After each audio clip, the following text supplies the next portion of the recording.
આપણે ત્યાં ગુજરાતીમાં કહેવત છે કે મોરના ઈંડાને ચિતરવા ન પડે, પણ આ કહેવત બનાવવાવાળાએ બનાવી તો નાખી, પણ જે ખરેખર મોરના ઈંડા છે એને ચિતરાવવા માટે કેટલી મહેનત કરવી પડતી હોય એ તો ઈંડાને જ ખબર હશે. કદાચ પિતાનું નામ બહુ મોટું હોય એને જાળવવા માટે જે દીકરાએ મહેનત કરવી પડે છે એ દીકરો જ જાણે છે. આજે એવો જ એક સમાન કિસ્સો આપણી સાથે છે. રાજકોટના સંગીત જગતના લલાટ ઉપર ચમકતું એક નામ અશ્વિનભાઈ ત્રિવેદી, એમના દીકરા ક્રિશભાઈ ત્રિવેદી આપણી સાથે છે કે જેઓએ અભ્યાસમાં એન્જિનિયરિંગ કરેલું છે. 13 વર્ષથી મુંબઈની ધરા ઉપર સંગીત જગતની અંદર ફ્લ્યુટની અંદર ખૂબ સરસ કામ કરી રહ્યા છે. 12 વર્ષથી તેઓ ઇન્ડસ્ટ્રીમાં કામ કરે છે અને આપણા રાજકોટ માટે, ગુજરાત માટે ગર્વની વાત કહેવાય કે બહુ જ મોટા મોટા પ્રોજેક્ટ, બહુ સારી મૂવીઝ જેમ કે રોકી ઓર રાની કી પ્રેમ કહાની હોય, આપણે બધી જ બહેનોની ગમતી સિરિયલ અનુપમા હોય, કે પછી નેટફ્લિક્સના જે લવર છે એની જે એક સિરીઝ કાલા પાની હોય, કે પછી સોની ચેનલ ઉપર આવેલી શ્રીમદ રામાયણ હોય, વીર હનુમાન હોય, આવા તો ન જાણે કેટલાય સરસ સરસ પ્રોજેક્ટ છે કે જેમાં પોતે પોતાના વાસળીના સૂર આપ્યા છે, પોતાના સૂર આપ્યા છે. સાથે સાથે સંગીત જગતની અંદરના એવા દિગ્ગજ કલાકારો કે જેનું નામ લેતાય આપણને ગૌરવ અનુભવાય, જે ભારતને ઇન્ટરનેશનલ લેવલ ઉપર બહુ સારી રીતે પ્રેઝન્ટ કરે છે, એવા AR રહેમાન, સચિન જીગર, લેઝલી લુઈસ, અમિત મિશ્રા, નકાશ એઝીઝ, એવા કેટલા પણ ઘણા બધા નામ છે. મારી પાસે જ્યારે યાદી આવી ત્યારે કેટલા બધા આર્ટિસ્ટ હતા કે જેમની સાથે તેઓએ કામ કરેલું છે. પણ આ કામ કરવા માટે, ત્યાં સુધી પહોંચવા માટે એને ઘણી મહેનત કરી છે, ખૂબ પરિશ્રમ કર્યો છે. આજે એ મહેનતને આપણે જાણવી છે, એમના પરિશ્રમને આપણે જાણવા છે અને સાથે આવનારા જે પ્રોજેક્ટ્સ છે એના વિશે માહિતી મેળવવી છે. તો ક્રિશભાઈ આપણી સાથે છે, તો પૂરા આદર સાથે, ગર્વ સાથે અને એક મજા સાથે હું આપને આવકારું છું on behalf of 89.6 FM radio Rajkot. હું આપનું સ્વાગત કરું છું. નમસ્કાર ક્રિશભાઈ. Thank you. નમસ્કાર ભાઈ. લગભગ ઘણા વર્ષો બાદ તમે રાજકોટમાં આવ્યા છો, તો રાજકોટમાં આવીને કેવું લાગે છે? રાજકોટ તો મારું ઘર છે, એટલે જ્યારે ઘરમાં આવીએ ત્યારે કેવું લાગે, એટલે હંમેશા બધાને સારું જ લાગે એવી ફિલિંગ. ના, એમ લાગે કે કોઈ એક ખોવાયેલું પક્ષી હોય ફરીથી માળામાં આવી રહ્યું હોય, એવું કંઈક ને કંઈક થતું હોય છે આપણે, કે આટલા લાંબા સમય બાદ, આટલા લાંબા બ્રેક બાદ જ્યારે વતનની માટી યાદ આવે ત્યારે આવું થતું હોય છે. પણ મુંબઈ આટલા વર્ષોથી છો, આટલા બધા કામ આપે કર્યા, તો ત્યાંનું જે કલ્ચર છે અને એનું જે કલ્ચર છે એમાં તમે શું ડિફરન્સ જોવો છો? ત્યાં એવું છે કે લાઈક વર્ક ફૂલી પ્રોફેશનલ વર્ક અપ્રોચ હોય બધાનો, અને રાજકોટમાં એવું છે કે રંગીલું રાજકોટ છે એટલે બધું આરામથી ચાલે. એટલે અહીંયા આવી એટલે એવું લાગે કે હોલિડે પર છીએ અને સાથે સાથે કામ પણ થઈએ. ત્યાં ફૂલી કામ જ ચાલતું હોય. તો ક્રિશભાઈ, તમે અભ્યાસની અંદર જુઓ તો એન્જિનિયરિંગ કરેલું છે, એની સાથે સાથે વિશારદ ઇન હિન્દુસ્તાની વોકલ્સ કરેલું છે, ગ્રેડ 7 ઇન ફ્લ્યુટ એન્ડ વોકલ્સ, અને ટ્રિનિટી મ્યુઝિકલ સ્કૂલ લંડનની અંદરથી તમે અભ્યાસ તમારો કમ્પ્લીટ કર્યો છે.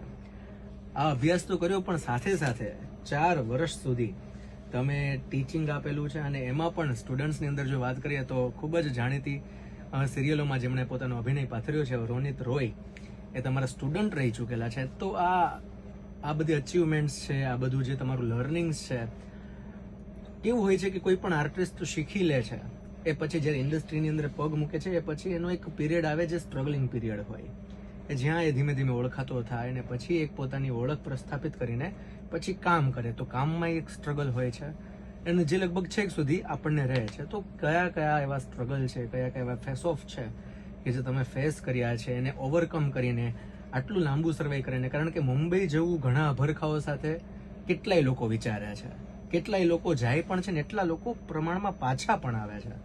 તમે આ ઇન્ડસ્ટ્રીની અંદર 12 વર્ષથી છો, તો ઘણી બધી વસ્તુ તમે પણ સહન કરી હશે. તો એ શું હતું ને કઈ રીતે તમે ઓવરકમ કર્યું? રાઈટ. જ્યારે હું મુંબઈ ગયો ત્યારે 2012માં ગયેલો, અને એ ટાઈમ લાઈક ત્યારે નો ઇન્ટરનેટ, કાંઈ જ કોઈ જાતના ફેસિલિટીઝ નથી, અને માત્ર એક કીપેડવાળો ફોન હતો, એ પણ બહુ બધા એના રિચાર્જ કોસ્ટલી હતા એ ટાઈમે. એટલે કોન્ટેક્ટ્સ વાયા ક્યાંકથી મળે, એમાં મ્યુઝિક ડિરેક્ટરને અપ્રોચ કરી અને ડિરેક્ટલી મળવાનું થતું. જેમ અત્યારના ટાઈમમાં ઉલટું થઈ ગયું કે લાઈક અત્યારે આપણે ફોન કરીએ તો આપણને કહી દઈએ કે ભાઈ તમારું વર્ક છે ઇન્સ્ટાગ્રામ પર મોકલો કે યુટ્યુબ લિંક મોકલો. અને ત્યારે ચપ્પલ ઘસીને સ્ટુડિયોએ જતા બધે. એવી રીતે આઈ થિંક 3 કે 4 વર્ષ મહેનત કરી અને પછી કોન્ટેક્ટ્સ બનતા ગયા અને વર્ડ ઓફ માઉથથી ધીમે ધીમે સરળ થતું ગયું અને બધા કોન્ટેક્ટ સામેથી પછી થવા લાગ્યા. પછી લાઈક 4 years જેવું સ્ટ્રગલ હતું. અને એ ટાઈમે શરૂ કર્યું ત્યારે પીજીમાં રહેતો, મારી સાથે બીજા 6 આર્ટિસ્ટ રહેતા. એટલે એ પણ સ્ટ્રગલ હતી કે ત્યાં રહેવું બહુ કોસ્ટલી છે મુંબઈમાં. એવું નથી કે આપણે ગયા ને બધું રેડી રહ્યું. એટલે એમાંથી ધીમે ધીમે કર્યું. પછી કામ ચાલુ થયું એટલે લાઈક ગોડ્સ ગ્રેસ થોડું સેટલ થતા ગયા. ના ના, એ તો ચોક્કસ છે. એવું કહેવાય છે કે મુંબઈમાં રોટલો મળવો સહેલો છે પણ હોટલો મળવો બહુ અઘરો છે. પણ તમે રોટલો ને ઓટલો બંને મેળવી શક્યા તમારી મહેનતથી. ક્રિશભાઈ, તમારા ગુરુ એટલે કે જે AR રહેમાન સાહેબની સાથે અત્યારે કરંટમાં ફ્લૂટ વગાડે છે નવીન કુમાર સાહેબ. તમારી જે બાયોગ્રાફી મારી પાસે આવી એમાં મેં વાંચેલું કે એમણે તમને સરસ મજાનો સપોર્ટ કર્યો અને તુમ હી હોનું જે ઇન્સ્ટ્રુમેન્ટલ વર્ઝન છે એમાં આપે પરફોર્મ કર્યું. અને એક એવો સમય કે જ્યારે એટલું બધું ઇન્ટરનેટનો ક્રેઝ ન હતો, એક હજી બ્રિંગિંગમાં હતું, એ બધું આવવામાં હતું. 2014ની આળગાળાની વાત છે. એવા સમયે પણ એ યુટ્યુબ સેન્સેશનલ બન્યું અને 10 million+ વ્યૂઝ આવ્યા. તો એના વિશે થોડીક વધુ વાત કરશો? નવીન કુમાર સર બહુ જ ફેમસ ફ્લૂટિસ્ટ છે અત્યારે પણ. લાઈક તમે AR રહેમાનના કોઈ પણ આઇકોનિક સોંગ છે જેમ કે રોજા, દિલ સે, બોમ્બે થીમ, કોઈ પણ જે પોપ્યુલર ફ્લૂટના પીસ છે જેમ કે સાથિયા છે, બધું એમને પ્લે કરેલું. અને લાઈક હું ચાઇલ્ડહુડથી એમનો બહુ મોટો ફેન, ડાય હાર્ડ ફેન. એ મારે એકવાર મળી જાય તો પણ મને રોવું આવી જાય એટલું ડાય હાર્ડ ફેન. અને લકીલી મને એકવાર એમને કોન્ટેક્ટ કરવાનો ચાન્સ મળ્યો. અને પછી જ્યારે હું મુંબઈ ગયો ત્યારે એમણે મને શીખવાડવા માટે હી અગ્રી. અને એ ટાઈમે એમને કોઈ બીજા સ્ટુડન્ટ પણ નહોતા, એટલે I was the only one. તો એ મારા લક કયો કે જે એટલે મને શીખવાડવા માટે અગ્રી થયો. અને પછી ધીમે ધીમે મને એમણે એક પ્રોજેક્ટ માટે હેલ્પ કરી જે તુમિયોનું instrumental version T series through release થયેલું. તો એને બહુ જ સારો પ્રતિસાદ મળ્યો. આજની તારીખે પણ લોકો ક્યાંક ને ક્યાંક ઇન્સ્ટાગ્રામ રીલ્સમાં એનું ઓડિયો સાંભળવા મળે. એ ટાઈમે મને યાદ છે 2014માં more than 10 million વ્યૂઝ મળ્યા હતા યુટ્યુબ પર. તો ત્યાર માટે એક બહુ મોટું અચીવમેન્ટ હતું. એના ઉપરથી મને લાઈક બીજા પ્રોજેક્ટ સારા મળ્યા. તો ક્રિશભાઈ, તમે જે વાત કરી એમ કે એ વખતે પણ આટલા બધા વ્યૂઝ આવ્યા હતા અને સરસ મજાનું તમે એમાં પોતાના વાસળીના સુર લાવ્યા હતા, તો શા માટે એવું ન બને કે અત્યારે પરફોર્મ ન થાય? તો કંઈક સરસ મજાનું તમે વાસળી લઈને આવ્યા છો તો સંભળાવો. શ્યોર.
તો ક્રિશભાઈ, તમારી વાસળી તો અમે બધાએ સાંભળી લીધી, પણ તમે સરસ મજાનું ગાઓ પણ છો, સિંગર પણ છો તો કોઈક તમારા અવાજની અંદર તમને ગમતી કોઈ પણ એક રચના, તમને ગમતું કોઈ પણ એક ગીત. શ્યોર. મુંહ મુંહ કે ધાગે કરીને વાહ. સોંગ છે, સંગ બાય પાપોન. બહુ પોપ્યુલર ને રાગ યમન બેઝડ, અને આઈ થિંક 3 રાગ છે, ભૂપાલી, રાગ યમન અને હજી થર્ડ રાગ કયો છે એમાં? ઓકે, રાગ યમન ને ભૂપાલી. ઓકે, એની થોડી લાઇન્સ સંભળાવો.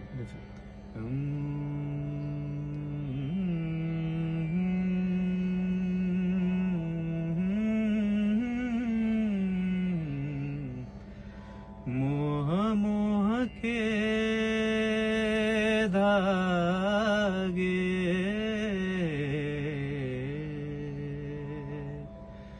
ये मोह मोह के धागे तेरी उंगलियों से जा उलझे, कोई टोह टोह ना लागे, किस तरह गिरा ये सुलझे, है रोम रोम एक तारा,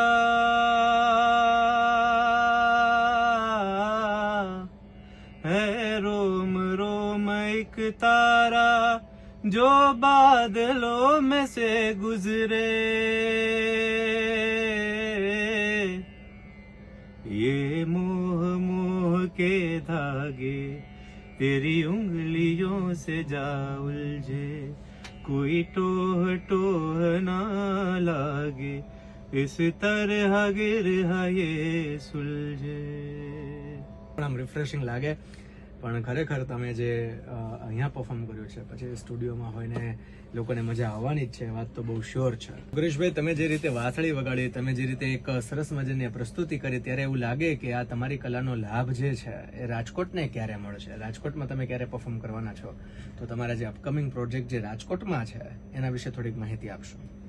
રાજકોટમાં હમણાં 19 એપ્રિલના રોજ અમે એક કાર્યક્રમ કરવા જઈ રહ્યા છીએ, જે divine music group Bangalore Chennai તરફથી ઓર્ગેનાઇઝ કરવામાં આવેલ છે. અને પ્લસ મારા માટે પર્સનલી મોટી વાત એ છે, બિકોઝ હું રાજકોટમાં 10 વર્ષ પછી પરફોર્મ કરું છું. ખબર નહીં, કોઈના કોઈ કારણસર હું રાજકોટ સિવાય બધે ઓલ ઇન્ડિયા બધે વર્લ્ડમાં પરફોર્મ કર્યું, પણ રાજકોટમાં આફ્ટર 10 years કર્યું, એટલે મારા માટે હોમ ગ્રાઉન્ડ છે. અને પ્લસ રાજકોટની ઓડિયન્સને એક એવો ટેસ્ટ જોવા મળશે જેમાં ફ્લૂટ અને સિંગિંગ બે સાથે થાય. આઈ ડોન્ટ થિંક સો એવો કોઈ કન્સેપ્ટ રાજકોટમાં ક્યારેય થયો હોય. અને જૂના ગીતો બોલિવૂડના, નવા ગીતો કિશોર કુમાર, આશા ભોસલે, લતા મંગેશકર, અરિજીત સિંહ, આ બધાનું ઓલ્ડ એન્ડ ન્યૂ કોમ્બિનેશન લઈને અમે પ્રેઝન્ટ કરવા જઈ રહ્યા છીએ. સો આઈ એમ એક્સાઇટેડ અબાઉટ ધેટ. પૂનમ ગજેરા આપણી સાથે છે કે જેઓએ બાળપણથી જ સિંગિંગની શરૂઆત કરી લીધી હતી. છેલ્લા 5 વર્ષથી પ્રોફેશનલ સિંગિંગ કરી રહ્યા છે અને ખૂબ સરસ ઇન્ડસ્ટ્રીમાં કામ કરી રહ્યા છે. અને આ શોની અંદર પોતે પોતાની કલાના કામણ પાથરવાના છે. તો આપણે એમનું સ્વાગત કરીએ છીએ, એમને આવકારીએ છીએ અને સરસ મજાની આપણે એમને પણ રિક્વેસ્ટ કરીએ કે કોઈ પણ એમની ગમતી એક રચના આપણને સંભળાવે, જેથી કરીને રાજકોટના અત્યારે જે લોકો સાંભળી રહ્યા છે એમને ખ્યાલ આવે કે કેટલા સરસ મજાના આર્ટિસ્ટ આ કાર્યક્રમની અંદર પરફોર્મ કરવાના છે.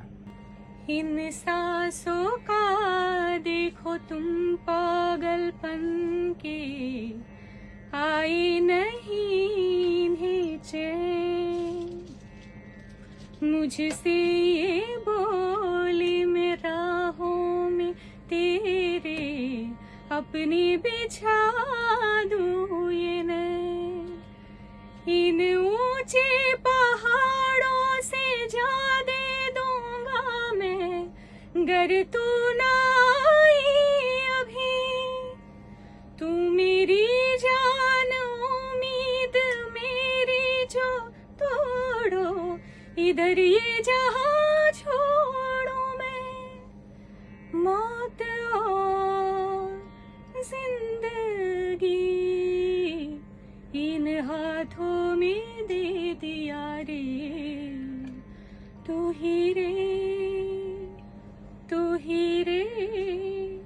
तेरे बिना मैं कैसे जीऊं, जान रे जान ले इन सांसों में बस जा तू.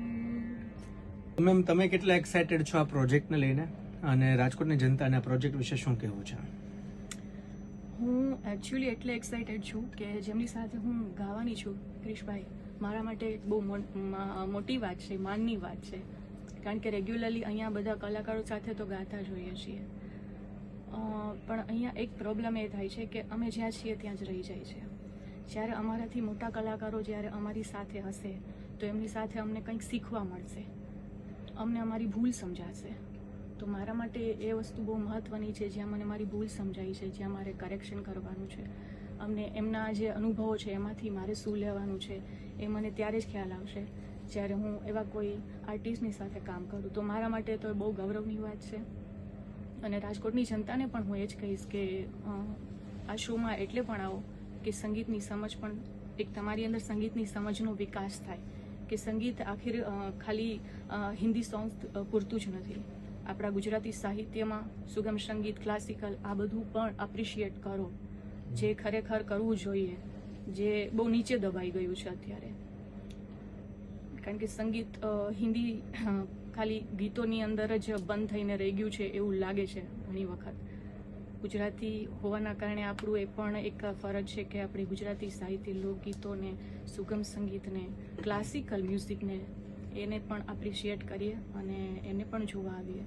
પુરુષભાઈ, આ સરસ મજાનો શો છે, જેમાં બેને વાત કરી એમ કે રાજકોટની અંદર આ પ્રકારે બહુ ઓછું બનતું હોય છે, અને આ સરસ મજાના બધા આર્ટિસ્ટ જ્યારે ભેગા થતા હોય ત્યારે લોકોને જ્યારે ટિકિટ્સ લેવી હોય તો એ કઈ રીતે તમને રીચ આઉટ કરી શકે એની વિગત થોડીક આપશો? જરૂર. અમારો ઇન્સ્ટાગ્રામ હેન્ડલ, અમારા ઓર્ગેનાઇઝર છે મેઘા જોશી, એમનું ઇન્સ્ટાગ્રામ હેન્ડલ છે MPandiya, MPANDYA 30 MPandiya 30. તો એના પર તમે રીચ આઉટ કરી શકો છો, અથવા કોન્ટેક્ટ નંબર છે એ એક પર નોટ ડાઉન કરી શકો છો, 8073298389. આઈ રિપીટ, 8073298389. આના પર કરી શકો છો. અને 19th એપ્રિલ ડેટ છે આપણા શોની, જેનો સ્થળ છે હેમુગઢી ઓડિટોરિયમ, મિની ઓડિટોરિયમ, અને ટાઈમ છે 8:30 વાગ્યાનો. તો જરૂર તમે નોટ ડાઉન કરી લેજો. તો રાજકોટ તમારા કેલેન્ડરની અંદર એક સરસ મજાની તારીખ નોંધી લેજો. તારીખ 19/4/2025, સમય રાતના 8:30 કલાકે, Hemu Gadhvi mini theatre hall, divine musical group દ્વારા આયોજિત લબ પે આયે ગીત સુહાને. આ સરસ મજાનો એવો એક ફ્યુઝન કાર્યક્રમ કે જ્યાં ઓલ્ડ જનરેશનના વડીલો જે છે બધાને એમની જનરેશનના ગીતો જાણવા મળશે, સાંભળવા મળશે. એ પણ સરસ મજાના આર્ટિસ્ટ, ઇન્સ્ટ્રુમેન્ટ અને સિંગરની સાથે. તો સાથે મારા જેવી જે નવી પેઢી જે છે, જે યુથ છે, એમના માટે નવા પણ ગીતો હશે. એટલે લાઈક કાઇન્ડ ઓફ ફેમિલી આખો શો છે. બધા એટલે બધા જ વર્ગને આવરી લેતો આ શો છે. અને રાજકોટની અંદર આટલા વર્ષો બાદ ક્રિશભાઈ પરફોર્મ કરવા જઈ રહ્યા છે. આટલો અનુભવ લઈને, આટલા બધા લોકોની સાથે કામ કરીને એનો જે અનુભવનો નિચોડ છે આ શોમાં જ્યારે નિચોવી રહ્યા હોય ત્યારે એક રાજકોટવાસી તરીકે આપણા માટે ગૌરવની વાત છે. અને આ ગૌરવને વધુ ગૌરવવંતું બનાવવા માટે તમારે બધાએ ટિકિટ લેવી પડશે, જેની વિગત જેમ ક્રિશભાઈ આપી એમ Pandiya 30 MPANDYA 30 આ ઇન્સ્ટાગ્રામ એકાઉન્ટ ઉપર તમે DM કરશો એટલે તમને વધુ વિગત મળી જશે. એનાથી પણ જો તમારે વધુ વિગત જાણવી હોય તો તમે રેડિયો રાજકોટના ઓફિશિયલ ઇન્સ્ટાગ્રામ પેજ ઉપર પણ ઇન્ક્વાયરી જનરેટ કરી શકો છો. અમે લોકો તમને એ લોકો સુધી પહોંચાડવામાં હેલ્પફુલ થશું. માટે મેક્સિમમમાં મેક્સિમમ લોકો, જેટલા પણ લોકો સાંભળી રહ્યા છે, વી આર રિક્વેસ્ટિંગ કે આ પ્રકારના શો જ્યારે રાજકોટમાં થતા હોય ત્યારે એને પ્રેમ આપવું એ આપણા સૌની સહિયારી જવાબદારી બને છે. અને ક્રિશભાઈ ઘણી બધી સિરિયલોમાં, અને ખાસ જે બહેનો સાંભળી રહ્યા છે, તમે જે અનુપમામાં જે મ્યુઝિક સાંભળો છો એમાં પણ એમનો જ વાસળીનો સૂર છે. તો આપણે એમને કહીએ કે કંઈક એવું એક પીસ વગાડે કે જેમાં વગાડે છે, અને આપણે બધા પછી એમને કહીએ કે સીધા શોમાં મળીશું. માટે ક્રિશભાઈ કંઈક છેલ્લું એક તમને ગમતું પીસ? અનુપમા સિરિયલ છે, એનો આઇકોનિક પીસ છે, જે સાંભળીને બધી સ્ત્રીઓના આંખમાં આંસુ આવી જાય.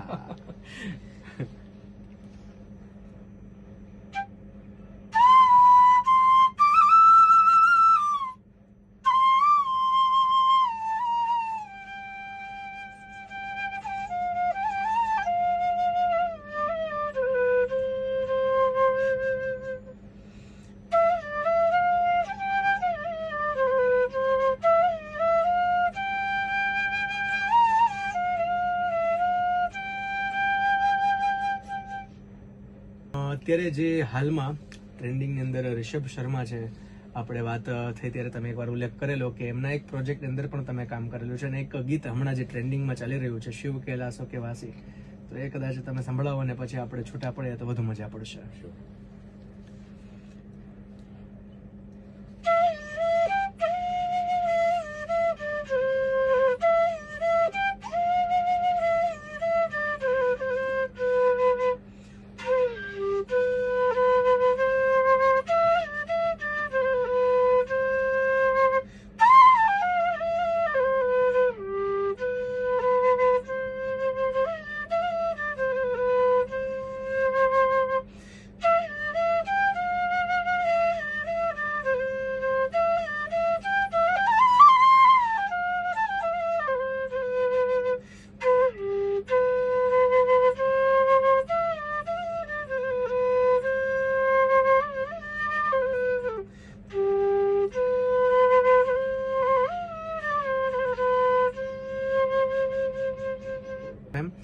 અમે બધા તમારા આભારી છીએ અને બસ આમ જ આવતા રહેજો, મળતા રહીએ અને સરસ મજાના રાજકોટને આપણે કંઈક ને કંઈક નવું આવતા રહીએ એવી શુભકામનાઓ સાથે ફરી મળીશું. Till then keep listening 89.6 FM radio Rajkot.